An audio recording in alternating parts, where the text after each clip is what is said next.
샬롬, 주님의 이름으로 사랑하고 축복합니다. 오늘 우리가 함께 나눌 말씀 본문은 열왕기상 12장 12절에서 20절까지 말씀입니다. 3일 만에 여로보암과 모든 백성이 르호보암에게 나왔으니 이는 왕이 명령하여 이르기를 3일 만에 내게로 다시 오라 하였음이라.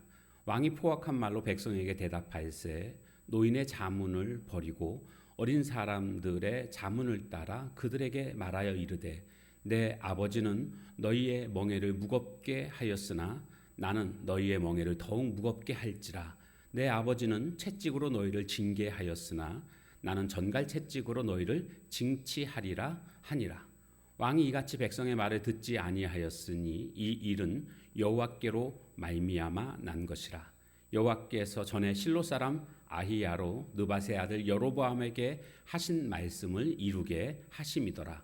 온 이스라엘이 자기들의 말을 왕이 듣지 아니함을 보고 왕에게 대답하여 이르되 우리가 다윗과 무슨 관계가 있느냐?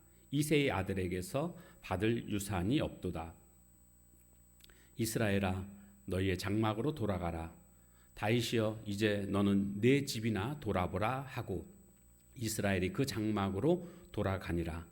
그러나 유다 성읍들에 사는 이스라엘 자손에게는 르호보암이 그들의 왕이 되었더라. 르호보암 왕이 역군의 감독 아도람을 보냈더니 온 이스라엘이 그를 돌로 쳐 죽인지라. 르호보암 왕이 급히 수레에 올라 예루살렘으로 도망하였더라. 이에 이스라엘이 다윗의 집을 배반하여 오늘까지 이르렀더라. 온 이스라엘이 여로보암이 돌아왔다 함을 듣고 사람을 보내 그를 공회로 청하여 온 이스라엘의 왕으로 삼았으니 유다 지파 외에는 다윗의 집을 따르는 자가 없으니라. 아멘.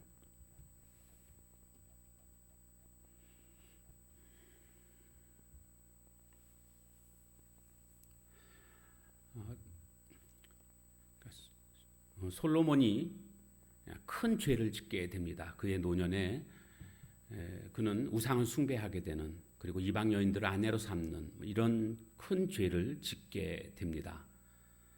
결국 이 죄로 말미암아 그 후에 이제 이스라엘이 둘로 나뉘게 되죠. 남쪽은 그의 아들인 르호보암, 그리고 북쪽은 그의 신하였던 여로보암이 왕이 돼가지고 나뉘게 되는 것을 볼 수가 있습니다. 솔로몬의 아들인 르호보암이 이제 왕으로 즉위하고자 할 때에 이스라엘 백성들은 조건을 제시합니다. 이렇게 해주시면 우리가 당신을 왕으로 인정하겠습니다. 그리고 당신의 종이 되겠습니다. 이렇게 조건을 얘기하는데 그 조건이 뭐였냐 하면 고된 노역을 좀 가볍게 해달라는 겁니다. 그리고 세금도 가볍게 해달라. 그 이유는 이 르호보암의 아버지 솔로몬 때에 너무나 많은 건축을 했습니다. 그렇기 때문에 그것으로 인해서 백성들은 지칠 대로 지쳐 있었고 또한 많은 세금으로 말미암아 궁핍한 삶을 살아가게 됩니다. 왕은 점점 부귀영화를 누리는데 백성들은 더 힘들고 어려운 삶을 살아가고 있었기 때문에 지금 민심이 폭발하기 직전이다라는 것을 알 수가 있습니다. 이 요구를 듣게 되자 르호보암은 3일 시간을 달라. 그리고 다시 3일 지나서 여기에 모여서 이 세겜에 모여서 내가 말해주겠다. 그래서 이제 흩어지게 됩니다. 그리고 3일이 지나서 모였습니다. 이 문제를 가지고 르호보암은 장로들에게 조언을 구합니다. 장로들은 당신은 섬기는 왕이 되십시오. 백성들의 요구를 들어주십시오라고 대답을 해줬고, 그런데 또 왕과 같이 지냈던 젊은이들에게 또 물어봅니다. 그럴 때 이 젊은이들은요 오히려 이것은 왕권을 더 강화하기 위해서 더 옥죄어야 됩니다. 그러니까 더 멍에를 무겁게 하라고, 그렇게 하면 저 백성들이 이제 아무 소리도 못할 거다, 뭐 이렇게 조언을 해주게 됩니다. 3일이 지나서 르호보암은 백성들에게 얘기를 합니다. 나는 우리 아버지가 너희들에게 멍에를 무겁게 했다고 한다면 나는 너희들에게 더욱 멍에를 무겁게 할 것이다. 그리고 아버지가 채찍으로 너희를 다스렸다고 한다면 나는 전갈 채찍으로 너희들을 다스릴 것이다. 이렇게 말을 합니다. 여러분 말만 들어도 섬찟하지 않습니까? 전갈 채찍으로 너희를 다스릴 것이다. 아주 포악한 말입니다. 이런 포악한 말을 듣게 됐을 때에 백성들의 마음은 이제 르호보암에게서 떠나게 됩니다. 분노하게 됩니다. 우리가 그토록 이렇게 간절하게 요청했음에도 불구하고 그 요청을 거절하고 전갈채찍으로 다스린다는 이 말 한마디는 백성들의 마음을 르호보암에게서 완전히 떠나게 하는 그런 기폭제가 되고 있다는 겁니다.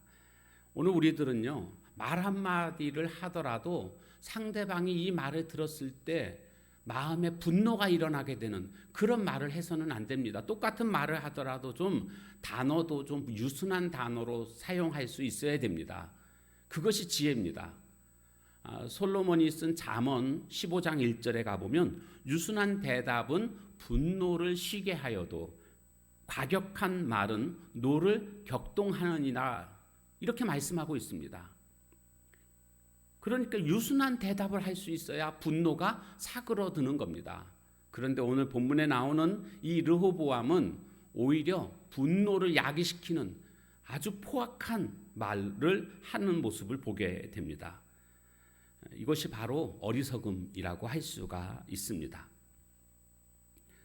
결국 백성들은 이 말을 듣고는 이제 완전히 르호보암에게서 그 마음이 떠나게 되고 르호보암을 더 이상 이제 우리의 왕으로 인정하지 않을 것이다, 이런 결정을 하게 됩니다.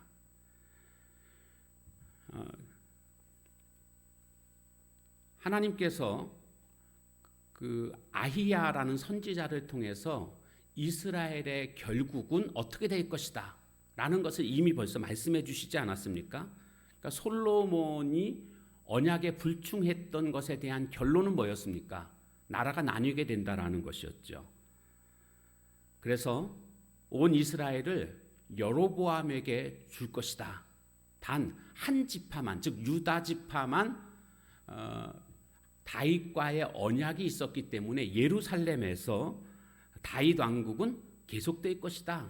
그래서 실제로 이제는 모든 지파들은 다 떠나게 되고 여로보암을 왕으로 섬기게 되고 한 지파, 유다 지파만이 르호보암을 왕으로 섬기는 이와 같은 일이 이제 결과가 나타나고 있음을 보게 됩니다. 이 르호보암이 말을 잘못한 겁니다. 말을 이렇게 해서는 안 됩니다. 그런 장로들의 그런 말을 들었어야 되는데 장로들의 말을 듣지 않았습니다. 우리는 여기서 이 르호보암이 자신의 어떤 목적, 자신의 뜻을 이루기 위해서 말한 것 아닙니까? 그래서 자기 자신 스스로가 선택해서 말을 한 겁니다. 노인들의, 장로들의 말을 선택한 것이 아니고 젊은이들의 조언을 따라서 선택해서 그렇게 말을 한 겁니다. 잘못된 그러한 선택이었죠. 그런데 결국 15절 말씀에 보면 이런 말씀이 나옵니다. 왕이 이같이 백성의 말을 듣지 아니하였으니 이 일은 여호와께로 말미암아 난 것이라. 여호와께로부터 말미암아 난 것이다. 자, 이 말의 의미는 뭐겠습니까? 여호와께서는 이미 예언하셨고 아히야 선지자를 통해서 말씀해 주시지 않았습니까? 그 말씀을 이루기 위해서 지금 이 일들이 일어나고 있다라는 겁니다. 물론 이 르호보암은 자신이 선택하고 자신이 결정해서 지금 이렇게 말을 한 겁니다. 이것마저도 하나님이 이렇게 하셨다, 이렇게 말할 수는 없습니다. 이것은 이것은 르호보암이 선택하고 말한 것입니다. 근데 하나님께서는요, 이렇게 잘못한 말조차도 하나님은 오히려 하나님의 목적과 뜻을 이루시기 위해서 사용하신다라고 우리는 해석하는 것이 옳은 해석입니다. 그러니까 하나님은 선택권을 주셨습니다. 근데 그 선택권이 어떠냐에 따라서 결정되는 게 아닙니다. 선택을 어떻게 하든지 간에 결국 하나님은요, 하나님의 뜻에 따라서 그 일들을 진행해 나가시고 완성하신다는 겁니다. 자, 그러면 내가 옳은 선택을 했을 때는 어떻게 되겠습니까? 옳은 선택을 해도 하나님의 뜻은 이루어집니다. 잘못된 선택을 해도 하나님의 뜻은 이루어집니다. 그러면 옳은 선택을 한 사람은 칭찬받겠지만 잘못된 선택을 한 사람은 잘못한 선택에 대해서 하나님께 책망받게 됩니다. 그러니까 오늘 우리는 뭐 어떻게든지 하나님의 뜻대로 되니까 나는 아무렇게나 선택해도 된다. 그것이 아닙니다. 옳은 선택을 할 수 있어야 된다라는 것을 우리는 여기서 깨닫게 됩니다. 이제 이 르호보암은 잘못된 선택으로 말미암아 그는 전체 이스라엘의 왕이 되지 못하고 그 유다 지파만의 그러한 왕이 되는 것을 볼 수가 있습니다. 백성들이 분노해서 어떤 말을 합니까? 이 르호보암의 말을 듣고 백성들의 분노가 치솟았고 그들은 16절에 보면 이렇게 말합니다. 왕에게 대답하여 이르되 우리가 다윗과 무슨 관계가 있느냐? 이새의 아들에게서 받을 유산이 없도다. 우리는 다윗하고 이제 아무 관계 없습니다. 이렇게 말합니다. 다윗에게서 받을 유산이 없다.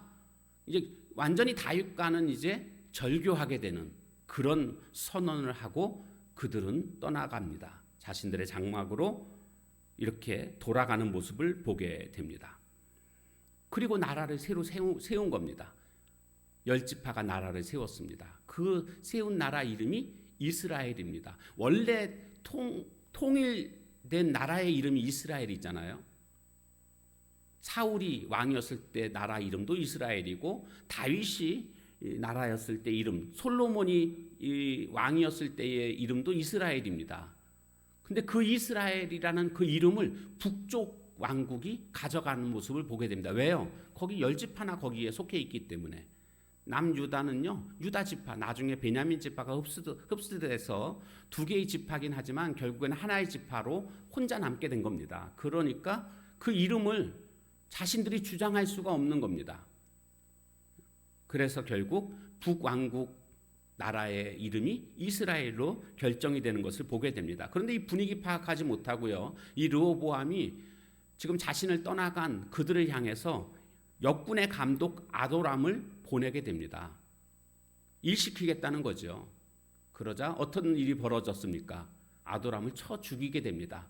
그때서야 분위기 파악을 하고 위험하다라는 것을 느끼고는 수레를 타고 얼른 예루살렘으로 도망하게 되는 이런 모습을 보게 됩니다. 왕으로서 체면을 완전히 구기게 되는 이런 상황이 벌어지게 된 것입니다. 뭐 체면 정도가 문제가 아니죠. 잘못하다가는 백성들에 의해서 죽게 되는 그런 일이 벌어질 것이기 때문에 도망치듯 예루살렘으로 돌아오게 되는 것을 보게 됩니다. 오늘 말씀을 정리해 보면 한 가지 교훈을 얻게 되는 것은요, 솔로몬의 타락을 통해서 이와 같은 심판이 이르게 된 것입니다. 그런데 이 심판이 바로 그의 아들인 르호보암 때에 그 심판이 임하게 되는 것을 보게 되지 않습니까?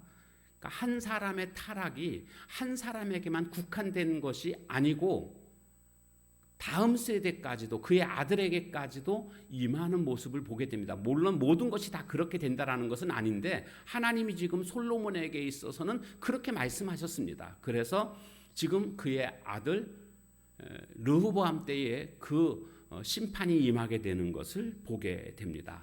오늘 우리들도요, 나 한 사람의 잘못이 나에게서만 끝나는 것이 아니라 나의 타락이 나의 자녀에게, 그리고 내가 속해 있는 공동체, 즉 가정이나 교회에도 그 영향이 미칠 수 있음을 우리가 깨닫는다면 오늘 우리는 참 두렵고 떨리는 마음으로 우리는 살아가야 되겠구나라는 것을 깨닫게 됩니다. 장로들의 말을 듣지 않았던 르호보암, 결국 심판이 임하게 되는 것을 보게 됩니다. 오늘 우리도 마찬가지입니다. 세상의 말 따라가게 되면 하나님의 채찍이 임할 수밖에 없다는 것을 기억하고 늘 하나님의 말씀을 들을 수 있는 그런 듣는 마음을 가지고 하루하루 살아가는 하나님의 거룩한 종들 다 되시기를 주님의 이름으로 축원합니다. 찬양하겠습니다.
기도하겠습니다. 하나님,